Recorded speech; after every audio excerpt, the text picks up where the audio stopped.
Professora Denise Gentil, bem-vinda. A senhora tem 20 minutos para a sua exposição.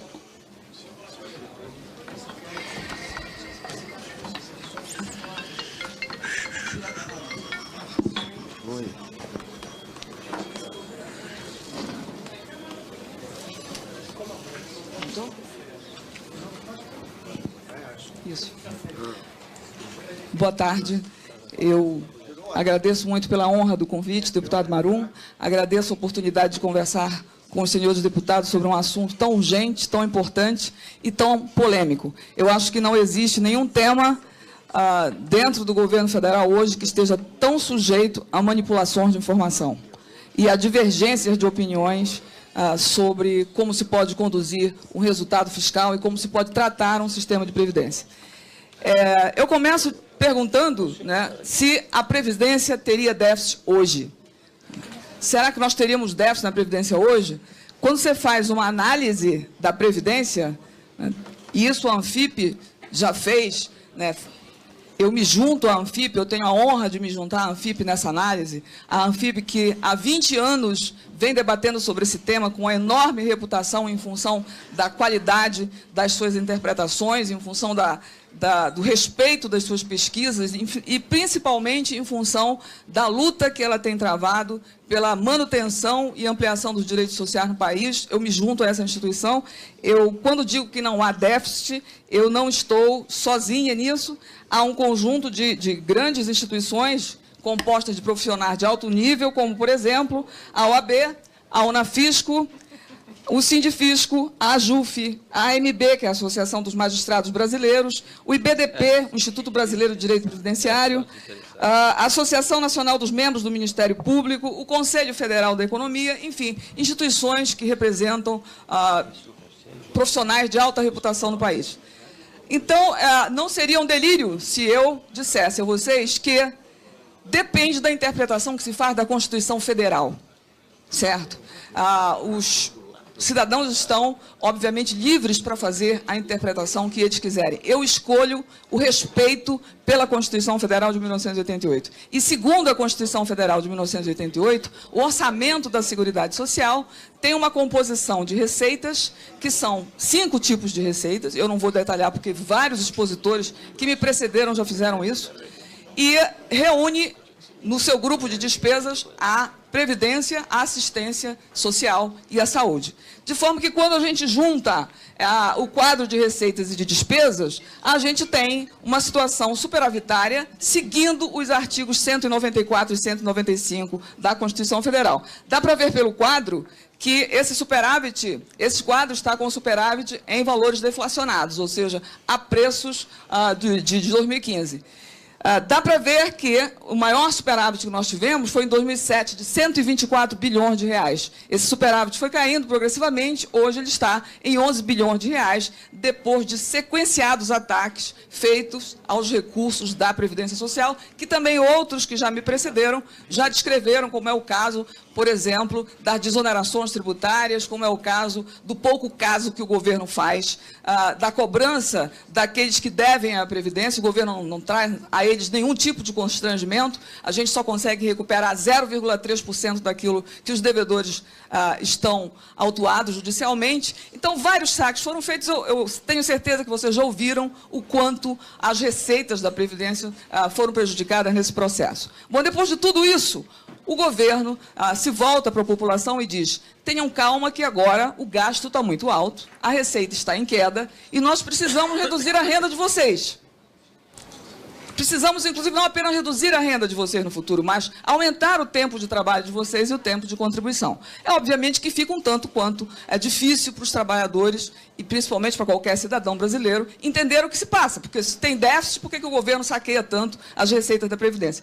Bom, mas aí, como disse o Marcos Lisboa, a questão não é se tem déficit ou superávit. Pode até ter superávit hoje. Isso é uma questão polêmica, a gente pode discutir. A questão é o futuro, porque no futuro nós seremos atingidos por um envelhecimento da população que destruirá esse superávit de hoje, certo? Essa é a questão. Então, o que eu vou me propor fazer aqui? Eu escrevi recentemente um artigo com mais outros 4 colegas. entre eles engenheiros, economistas, em que nós nos debruçamos sobre o modelo atuarial do governo federal, o velho modelo atuarial do governo federal, que, segundo o governo, tem mais de 20 anos, e fizemos o seguinte ensaio: como seria uma reforma da Previdência que mantivesse os benefícios que nós temos hoje, que aqui para nós não é nenhuma França, não é nenhuma Itália e nem é nenhuma Inglaterra, certo? Nós temos benefícios baixíssimos, a gente tem uma cobertura de idosos alta, mas os nossos valores de benefícios são extremamente baixos. Se nós mantivéssemos o status dos benefícios existentes hoje e fizéssemos uma reforma pelo lado da Receita, né? Como esse modelo atuarial do governo se comportaria? Certo? Então, nós fizemos as seguintes hipóteses. Vamos fazer o contrário do que o governo sempre apregou. Quer dizer, o governo sempre fala em cortar os gastos. Vamos fazer o oposto. Vamos deixar os gastos correrem conforme a equação do governo e vamos ativar receitas. E aí nós fizemos o seguinte: a primeira hipótese é que nós vamos considerar apenas a receita de contribuições sociais. Vamos desconsiderar as demais receitas, exatamente como faz o governo. Não vamos considerar a COFINS, nem a contribuição social sobre o lucro líquido, nem a receita de concursos de prognósticos, nem o PIS/PASEP. Nós vamos considerar simplesmente a arrecadação sobre a folha. Essa é a primeira hipótese. Segunda hipótese do nosso teste. Consideramos, né, como forma de melhorar a gestão dos recursos da Seguridade, os seguintes fatores. Vamos considerar que o governo vai combater a sonegação fiscal, porque, de fato, aqui a sonegação é particularmente assombrosa. Nós temos uma sonegação de contribuições previdenciárias de 103 bilhões de reais, estimada para 2015 pelo Simprofaz, o que significa algo em torno de 1,7% do PIB. Então, vamos dizer que o governo se empenhe, equipe melhor a Procuradoria da Fazenda e consiga recuperar esse ativo que ele tem, né? A dívida ativa previdenciária. Vamos supor também que o governo consiga não apenas combater a sonegação, mas também recuperar a dívida ativa previdenciária. Desculpa, o slide anterior era sobre a sonegação, esse é sobre aquilo que já está oficialmente ajuizado. Entre os 500 maiores devedores inscritos na dívida ativa da União estão grandes corporações, como vocês sabem.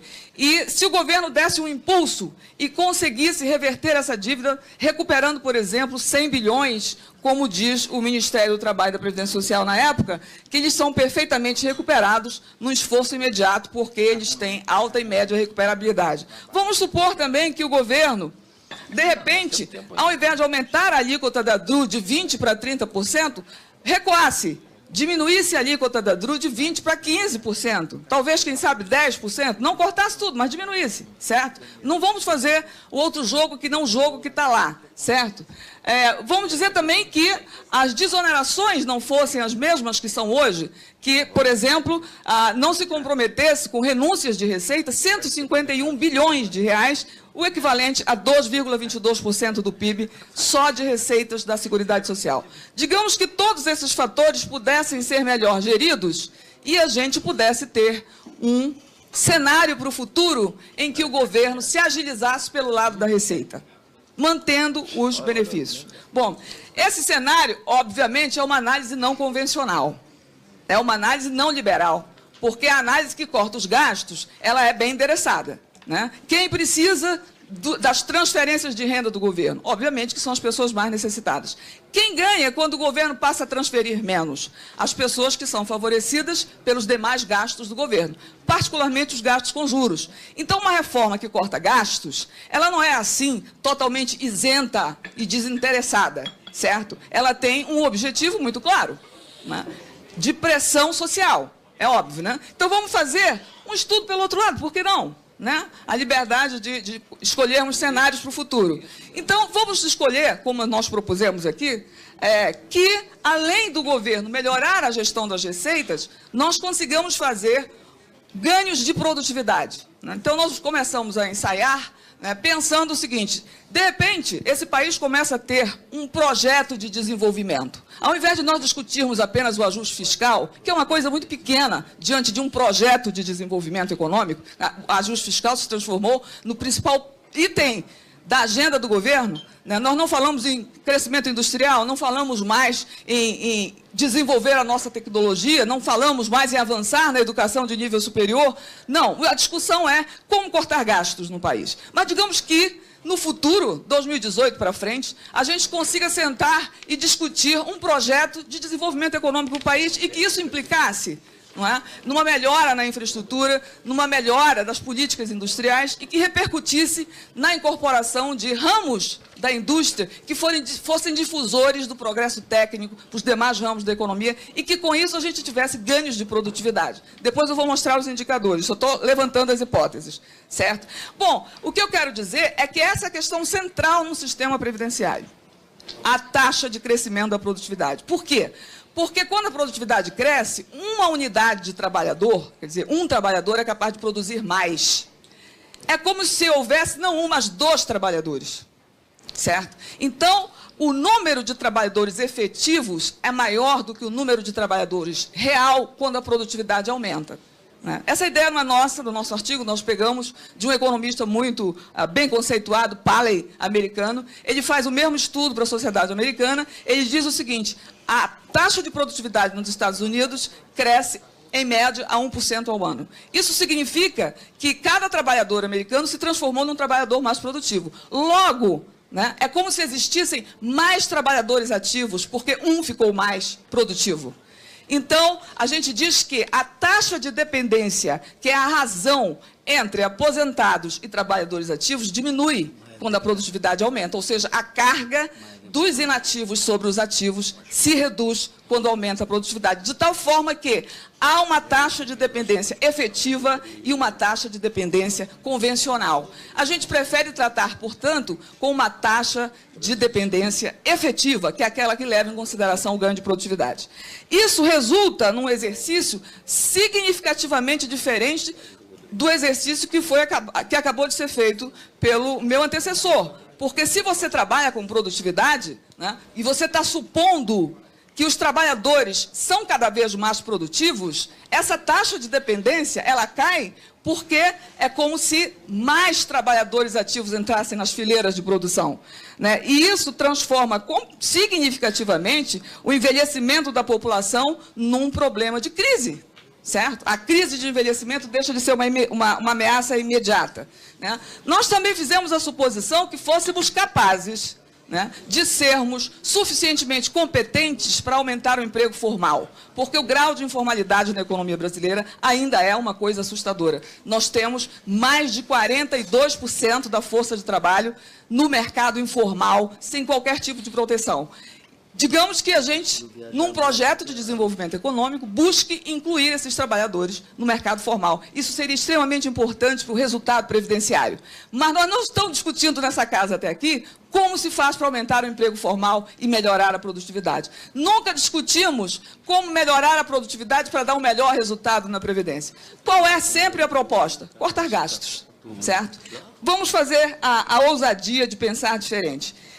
Enfim, o nosso modelo matemático, que foi utilizado aqui, é precisamente o modelo do governo pelo lado da despesa. Ou seja, o nosso modelo, por ser o modelo do governo, ele vai ter toda a influência populacional das estatísticas do IBGE. O nosso modelo atuarial é um modelo que tem dominância demográfica.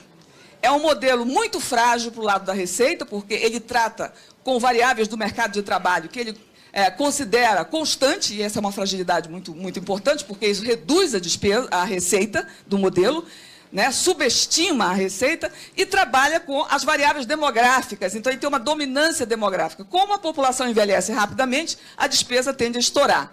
Mas o fato é o seguinte: vamos trabalhar exatamente com o modelo do governo pelo lado da despesa e vamos modificar essas variáveis pelo lado da receita. Tá? Por fim, nós vamos supor que a remuneração dos trabalhadores seja exatamente igual ao do Índice Nacional de Preços ao Consumidor, exatamente o INPC. Então, nós construímos aqui 3 cenários. Por que 3 cenários? Porque, como economistas que nós somos, a gente sabe que toda previsão envolve um erro. Não existe previsão sem erro. Aliás, o governo demonstrou errar muito entre 2002 e 2015 em todas as suas previsões para a Previdência.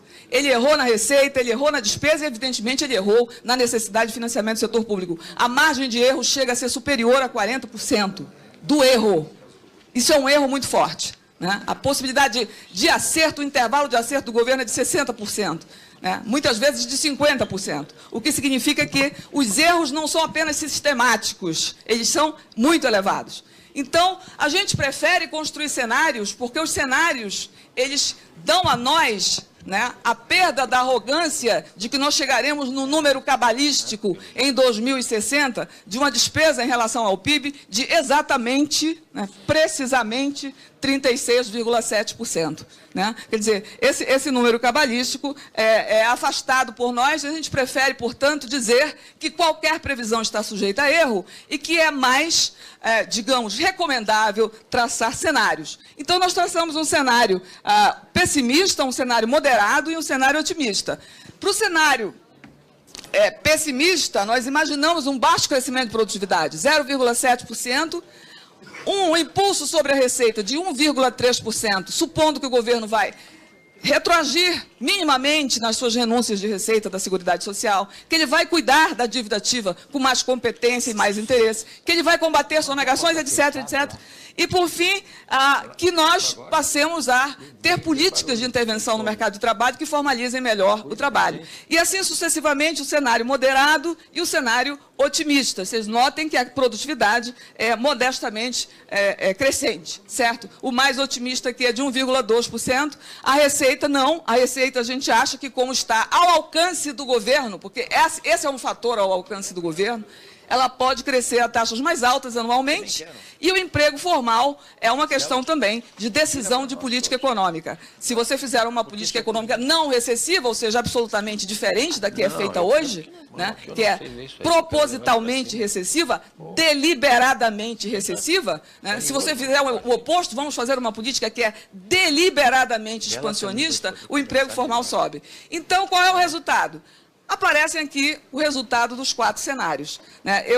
Esse artigo, evidentemente, está disponível, ele está no site da Anfip, se vocês desejarem saber com mais detalhes os cálculos, etc., que dele resultaram. Aqui a gente tem um cenário de referência, que é o cenário do governo. Evidentemente, o governo tem um cenário muito, digamos, pessimista para o futuro. Né? Um cenário de forte expansão da despesa, porque ele é um modelo predominantemente demográfico, é um modelo que não dá espaço para as mudanças e para o dinamismo que ocorreu no mercado de trabalho nos últimos tempos. O governo resolve ignorar essa dinâmica do mercado na sua modelagem, né, e assume apenas o impacto demográfico nos seus modelos. Se não apenas, mas principalmente.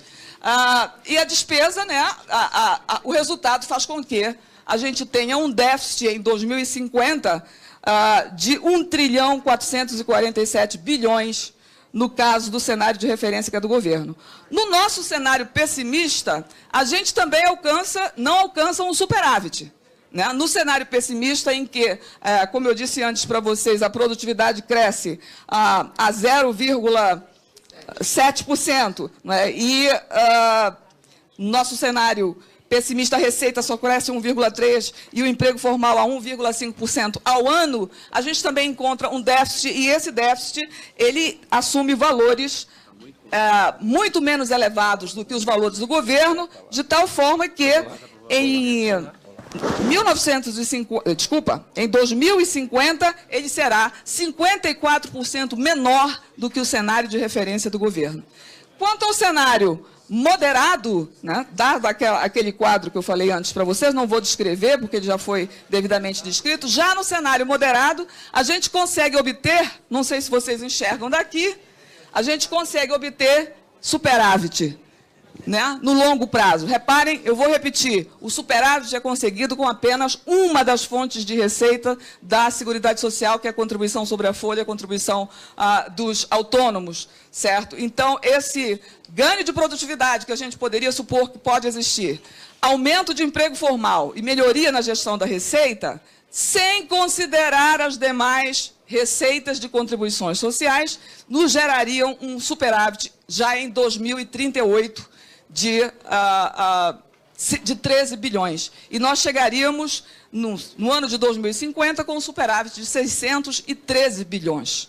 Né? Deixando a receita exatamente, deixando a despesa exatamente como ela está. Os benefícios não foram modificados, as regras de aposentadoria por tempo de contribuição, por idade, auxílio-doença, auxílio-acidente são exatamente as mesmas previstas pelo governo. No cenário otimista, nós vamos ter um superávit maior ainda, e esse superávit começaria em 2027. Eu estou para concluir. Eu queria fazer agora algumas considerações sobre o novo modelo atuarial do governo federal. Em rápidos minutos, senhor presidente, o governo federal resolveu que esse modelo antigo dele, que já tinha 20 anos, de fato não era bom. Né? E considerou isso, infelizmente, depois de entrar com a proposta de reforma aqui nessa casa, certo? Nós só tivemos acesso ao novo modelo atuarial do governo sob requisição dos deputados, né? Porque nós não tivemos acesso a esse modelo até então. Foram, eu acho que, meses solicitando explicações sobre o modelo atuarial do governo. Ele sabia que o governo dele, o modelo atuarial dele era precário, surgiu um novo modelo atuarial e nós nos dedicamos arduamente a decifrar o novo modelo atuarial do governo. E eu tenho aqui algumas considerações a fazer aos senhores. Em primeiro lugar, né, o modelo atuarial do governo, ele continua um modelo de resultado único no futuro. Né? Ele continua sendo um modelo determinístico. Eu acho interessante porque o governo não consegue nem prever o PIB do próximo trimestre. Né? Mas ele consegue dizer quanto será o déficit em 2060 da Previdência Social. Eu acho isso um tanto quanto, acho uma arrogância, certo? Você achar que existe um modelo atuarial determinístico, ou seja, um modelo com um único resultado, a respeito do qual é uma verdade inexorável, inquestionável. O caminho mais prudente, mais confiável seria nós traçarmos cenários de possibilidades com margens de erro no cálculo desses valores. Em segundo lugar, o governo não apresentou a memória de cálculo do modelo dele. O governo apresentou o quê? Dados, certo?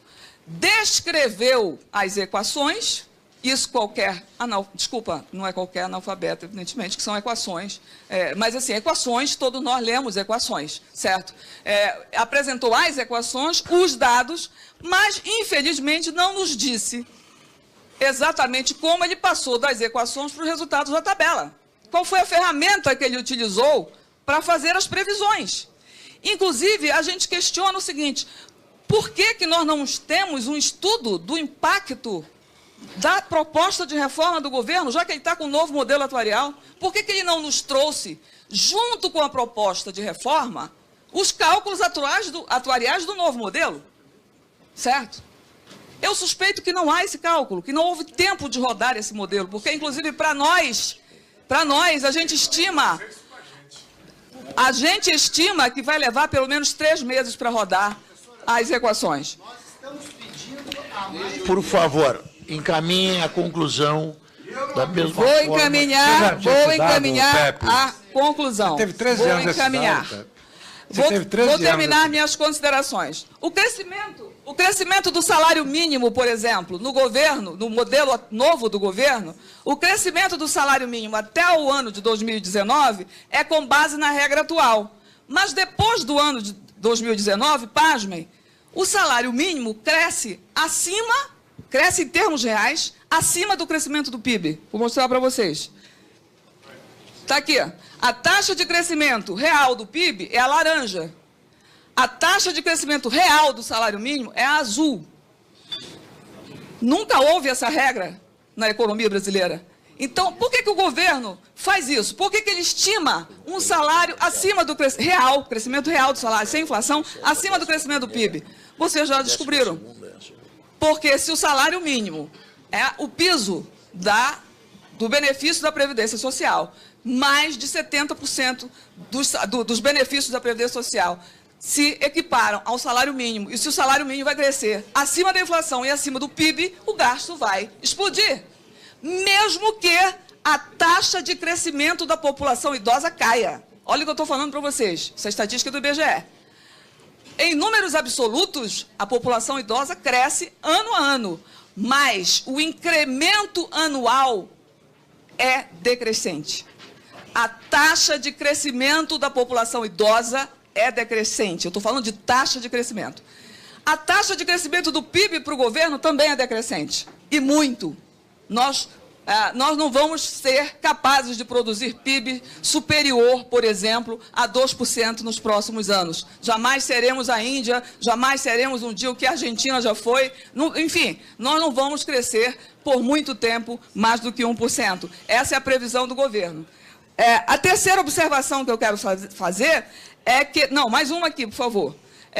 Se você... Aí a gente experimentou assim, vamos corrigir o salário mínimo pela regra atual. Tem que encaminhar a conclusão. Vou já encaminhar. Ela terá um tempo depois de... Eu vou já encaminhar. Estou chegando lá no final. Reparem que a taxa de crescimento do salário mínimo no modelo do governo e a correção do salário mínimo pela regra atual, que é a parte azul, ainda assim faz com que o salário no modelo do governo, o salário mínimo, cresça maior, mais acima ainda. Outra coisa que é surpreendente, a relação salário-PIB no modelo do governo é constante, como se os trabalhadores não tivessem nenhuma perspectiva de aumentar a sua participação no PIB ou na renda.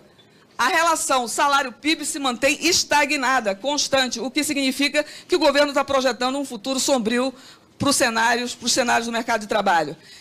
Em terceiro lugar, essa é a pior.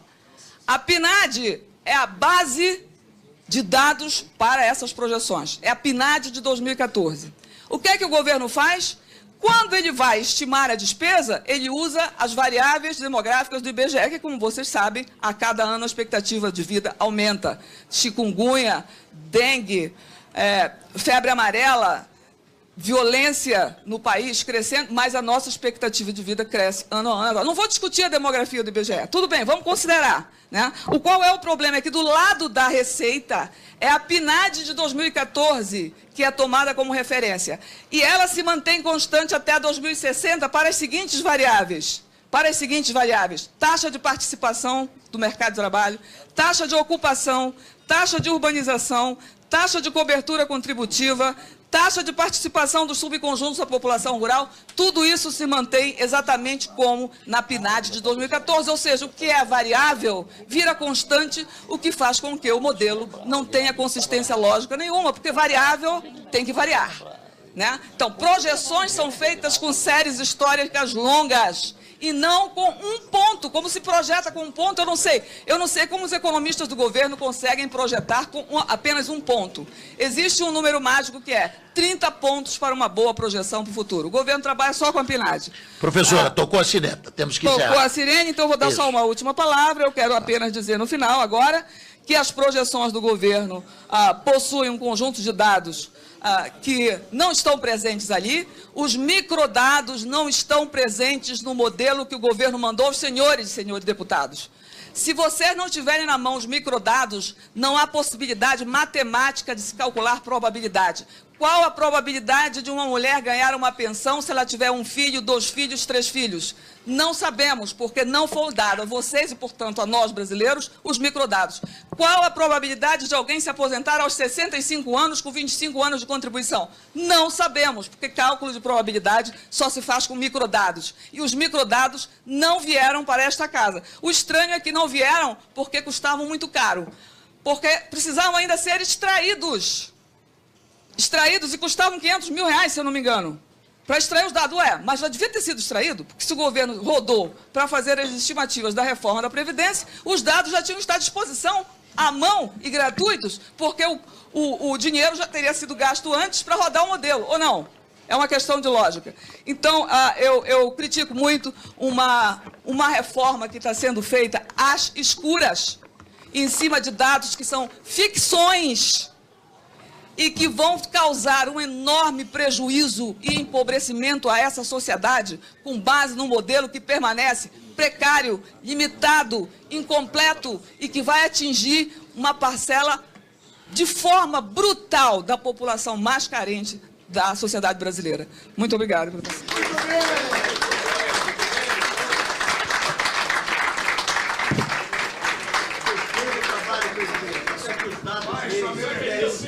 medicamentos se for necessário. Isso é uma avacalhação. Nós temos denunciado isso, doutora Denise. Senhora Denise Gentil, pelo prazo também de 10 minutos para essa intervenção. Ele pode voltar amanhã, não? Sim. Tem que apertar ali, dona Denise. Isso. Eu quero... De novo, voltou. Eu vou me concentrar em 3 ou 4 pontos, se eu conseguir falar tão rápido assim, mas houve uma certa afirmação da resposta que o mundo tem dado ao problema da Previdência, que nós estaríamos dando uma resposta, se nós não fizermos essa reforma, contrária à resposta que está sendo dada no mundo. Olha, eu quero dizer o seguinte, isto aqui não é assim que se passa, certo? Recentemente, o Japão se prontificou a reduzir a idade de aposentadoria, porque eles já identificaram que a idade que eles têm hoje está causando pobreza entre os idosos. Então, eles vão reduzir. Segundo ponto, houve um debate há um pouco mais de uma semana atrás entre os políticos na França, que estão concorrendo à presidência da República, Le Pen, de centro, de esquerda, os 3 políticos foram unânimes em dizer que a idade de hoje da França, que é de 62 anos, deve cair. Os 3 concordavam com isso. Nós estamos falando da França, tá certo? Os 3 candidatos à presidência na França concordam que a idade tem que cair na França. Por quê? Porque eles lá também já sabem que a França é heterogênea, que há regiões da França em que a expectativa de vida é mais baixa e que, portanto, é uma injustiça com os franceses estabelecer uma idade única. E olha que lá eles têm aquilo que o colega aqui, juiz Vitor, falou. Eles têm uma idade de referência e uma idade mínima, que é o que a nossa reforma não está fazendo. A idade mínima é aquela que dá acesso a uma aposentadoria com uma idade inferior a, por exemplo, 60 anos, e a idade de referência é a idade de 65 anos, no caso da maioria da Europa, e de 62 anos, no caso da França. Nós estamos querendo fazer uma reforma sem nenhum tipo de flexibilidade. Quero chamar a atenção para o caso da Grécia. A Grécia, ela não fez a reforma da Previdência e se deu bem. Não, ela fez a reforma da Previdência e se deu tão mal que o FMI já escreveu 3 ou 4 papers dizendo que não é possível repetir o exemplo da Grécia. Porque a reforma da Grécia vai comprometer gerações de gregos e que nenhum país, por favor, repita. Quero chamar a atenção de vocês também que o presidente Michel Temer, quando foi em Davos, levou um pito da presidente do FMI. Ela questionou e saiu na televisão o presidente Michel Temer, arguindo a ele por que ele estava fazendo uma reforma da Previdência no momento de depressão econômica. Que isso não está correto e que o FMI não apoia. Tá certo? Ou seja, situação de depressão econômica, os bons manuais de macroeconomia não recomendam que seja feita corte de gastos sociais, principalmente corte de gastos previdenciários. Certo? Bom, então, o debate no mundo está indo numa direção e nós, atrasados aqui, estamos querendo fazer o que se fez logo depois da crise de 2007 e não funcionou, certo? Então, desculpa, mas eu acho que não é isso. Portugal está revendo toda a sua aposentadoria que fez recentemente, sem contar o Chile, que recentemente a Bachelet teve que rever, conceder aposentadorias não contributivas, porque o processo de privatização que tinha acontecido no período anterior tinha levado as aposentadorias a um valor de 30%. Quero avisá-los também que na América Latina também está se fazendo um movimento contrário ao que o Brasil está fazendo hoje. 18 países na América Latina criaram aposentadorias não contributivas, certo? O que significa que é, sim, aumento de gastos. Então, cuidado, atenção, porque, de fato, a gente precisa se atualizar, certo? Todos nós precisamos saber o que está se passando no mundo para não achar que nós estamos fazendo a jabuticaba se não fizermos a reforma. Não é bem assim, certo? Não é assim. A segunda questão é a questão macroeconômica, não é? A questão dos juros, certo? Eu achei interessante a expressão do Fábio, quando ele disse que havia um canibalismo do gasto social. a aposentadoria, as aposentadorias do RGPS estão canibalizando os outros gastos sociais. Francamente, Fábio, quem canibaliza gastos nesse país são os juros. A própria expressão do canibalismo são os juros. Olha só, com perdão, eu não tive tempo de mostrar esse quadro, não é meu. Esse demonstrativo aqui é do Banco Central do Brasil, o último relatório do Banco Central, que chama Fatores Condicionantes da Dívida Líquida do Governo Federal. Esse é o título do gráfico. E ele diz o seguinte: a dívida em 2016 teve um acréscimo de 756 bilhões e 25 milhões de reais. Quais foram os fatores determinantes? Não sou eu, certo? Isso aqui não é ideológico, então, certo? É o Banco Central, o insuspeito Banco Central. Não tem partido aqui, nem ideologia, ou tem? Ou o Banco Central tem partido de ideologia, Fábio? Deve ter, né, Fábio? Bom, mas esse insuspeito ideológico, né, está dizendo o seguinte, que os juros nominais e o ajuste cambial foram responsáveis por 80% do crescimento da dívida. Olha, senhores, qual é a reforma que tem que ser feita nesse país? A reforma da Previdência ou a reforma da política monetária? Ou a reforma da política cambial? Quer dizer que a dívida cresce em 80% causado por política monetária e nós vamos reformar a Previdência? Porque está explodindo o gasto com a Previdência e o gasto com juros não explode, não. Né? Não explode, não, ele não explode. Isso aqui é a bomba atômica que esse país sustenta há mais de 3 décadas. Então, de fato, me desculpem se eu me destempero, mas é que isso é uma coisa tão óbvia para quem estuda finanças públicas. O papel dos juros na nossa economia é uma coisa... Agora, outra coisa, se nós usarmos a lógica, se nós temos a mais elevada taxa de juros reais do mundo, porque nós não temos a taxa de juros nominal mais alta, mas nós temos a taxa de juros real do mundo mais alta, nós deveríamos ter a mais baixa inflação do mundo. E se nós... Ou não, o raciocínio que vai e volta, certo? Não se sobe a taxa de juros para combater a inflação, então nós deveríamos ter a mais baixa inflação do mundo. Segundo ponto, se a nossa taxa de juros é alta, porque a nossa dívida é alta, então a taxa de juros dos países da Europa tem que ser o triplo da nossa.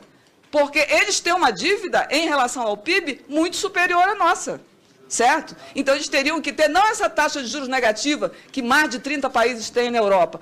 Então, eles lá estão com juros negativos ou próximo de zero, e nós estamos com a mais elevada taxa de juros reais do mundo. E não se esqueçam, senhores, a dívida cresceu mesmo foi em 2016, quando o presidente Temer fez ajuste fiscal bombástico, certo?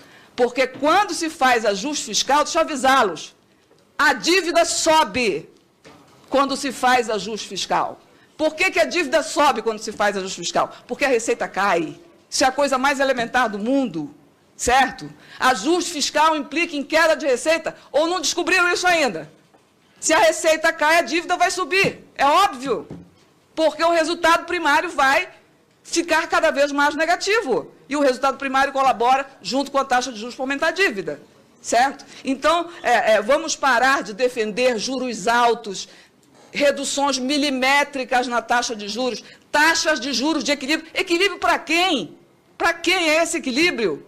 Como é que o Banco Central mantém 1 trilhão e 37 mil bilhões, 1 trilhão e 37 bilhões na conta única, como já foi dito aqui por um deputado, como colchão de liquidez para proteger os aplicadores de títulos públicos. Quer dizer que tem 1 trilhão para proteger, para servir de hedge para as aplicações financeiras, mas não tem dinheiro para pagar a aposentadoria para os trabalhadores rurais, para dar um BPC igual ao salário mínimo, para dar aos professores 5 anos a menos, para remunerar as mulheres no mercado de trabalho e na aposentadoria de uma forma justa, mas tem hedge de mais de 1 trilhão de reais e subiu ano passado, subiu em mais de 200% o saldo esterilizado na conta única do Banco Central. O Banco Central tinha que dizer por que existe tanto dinheiro esterilizado na conta única. Por que esse dinheiro, num ano de depressão econômica, um crescimento de menos 3,6%, esse dinheiro não se transformou em investimento público, esse dinheiro não se transformou em SUS, esse dinheiro não se transformou em Bolsa Família, quando a taxa de desemprego é hoje de 2 dígitos, 12%. A nossa taxa pulou em 2 anos de desemprego. Então, desculpem, senhores, canibalismo nesse país é de juros, não tem nada a ver com previdência. Desculpa.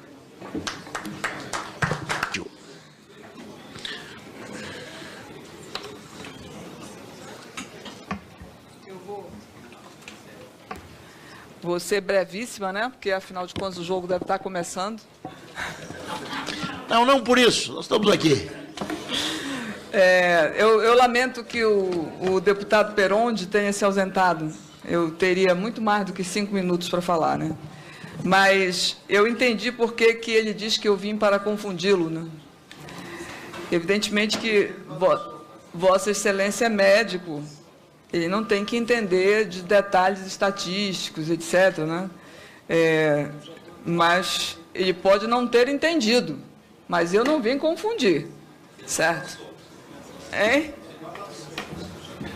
É que ele balançou com os seus argumentos, professor. Eu sou médico também, gostei tanto.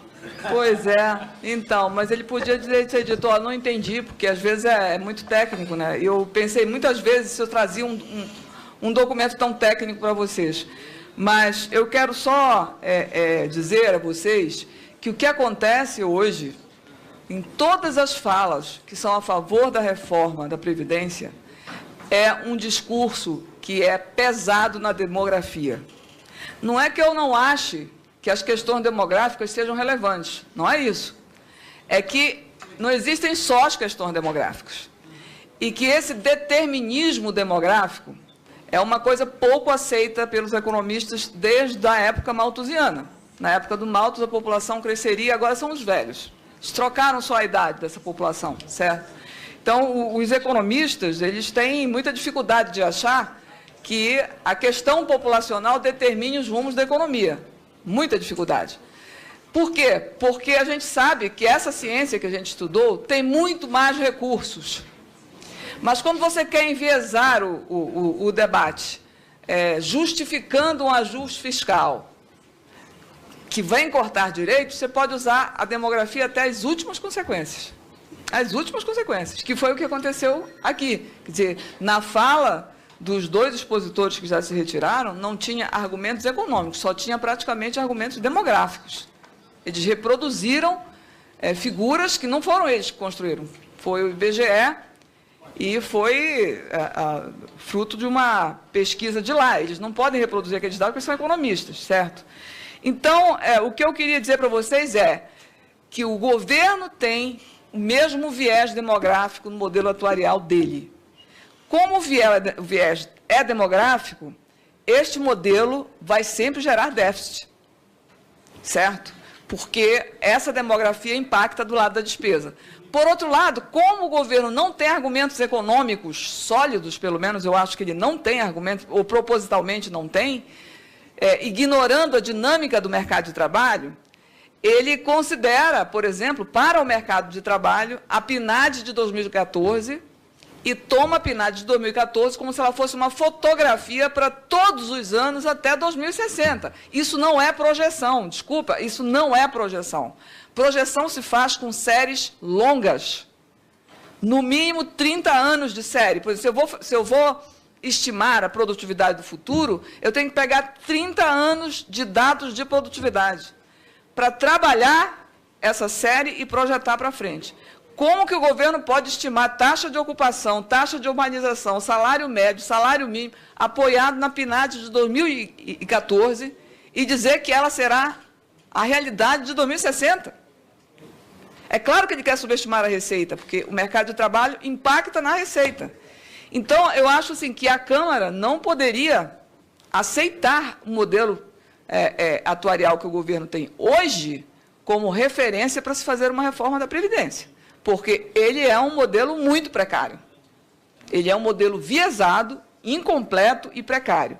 Quando eu digo que faltam dados, é porque esse relatório que foi recebido aqui, que eu já li muitas vezes, se vocês pegarem nele, ele está todo cheio de anotações e várias vezes eu já passei por ele, e os meus colegas engenheiros, né, o Patrick, que deve estar em algum momento me ouvindo, enfim, está escrito aqui, tá certo? Eu não estou inventando, está escrito. Bom, para concluir, definitivamente, microdados são subpopulações.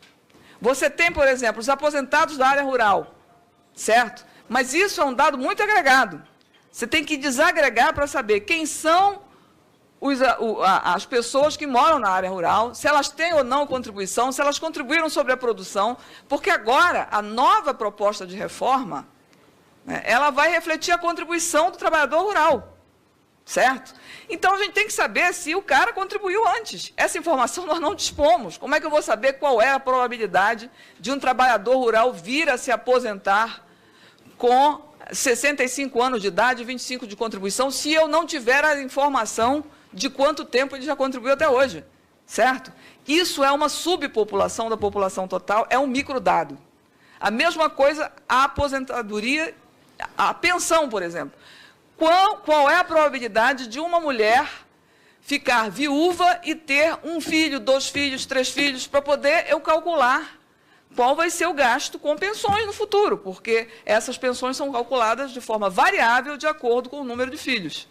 Se eu não tiver essa informação no cadastro, e esse microdado não me for dado, eu não vou conseguir carregar a minha equação de despesa, certo? Então, o que a gente tem aqui é absolutamente insuficiente para fazer uma auditoria sobre o modelo atuarial brasileiro. Não dá para fazer uma reforma às escuras sem saber qual é o impacto dela. E nós não temos um estudo de impacto que o governo tenha fornecido desta reforma, porque ele simplesmente não pode fornecer. Ou ele pode e a gente não sabe. Agradeço a exposição.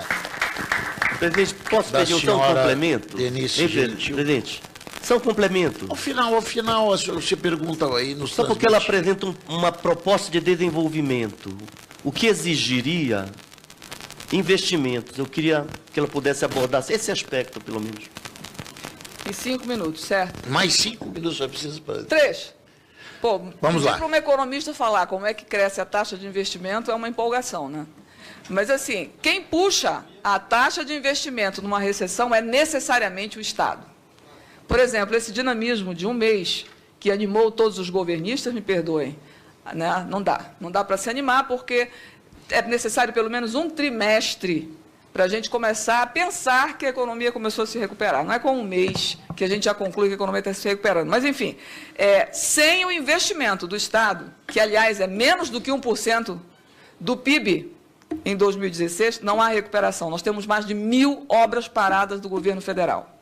Então, o primeiro arranque tem que ser dado pelo próprio Estado. Em depressão, o mercado não arranca. Quem puxa o carro é o Estado. Certo? Agora, é claro que para investir vai aumentar o déficit. Vocês estão perguntando daí de onde vai tirar o dinheiro.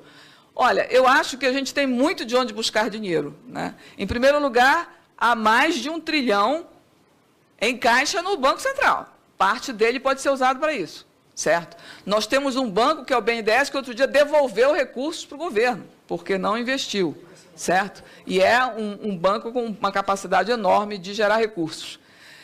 Nós temos 3 bancos públicos, e isso é absolutamente essencial para nós realizarmos investimentos do lado do Estado, né? Então, o Estado brasileiro tem condições de retomar o investimento, e não nós temos que fugir da armadilha do déficit. É claro que vocês vão me dizer, poxa, Denise, mas com a lei de teto dos gastos, o que é que você acha que a gente pode fazer? Eu acho que vocês podem refazer isso, né? Emenda em cima de emenda. A lei de teto dos gastos não impede que esse país ande nunca mais. Não vai ter investimento nesse país. Esse país vai pagar juros e pagar previdência, só. Positivo.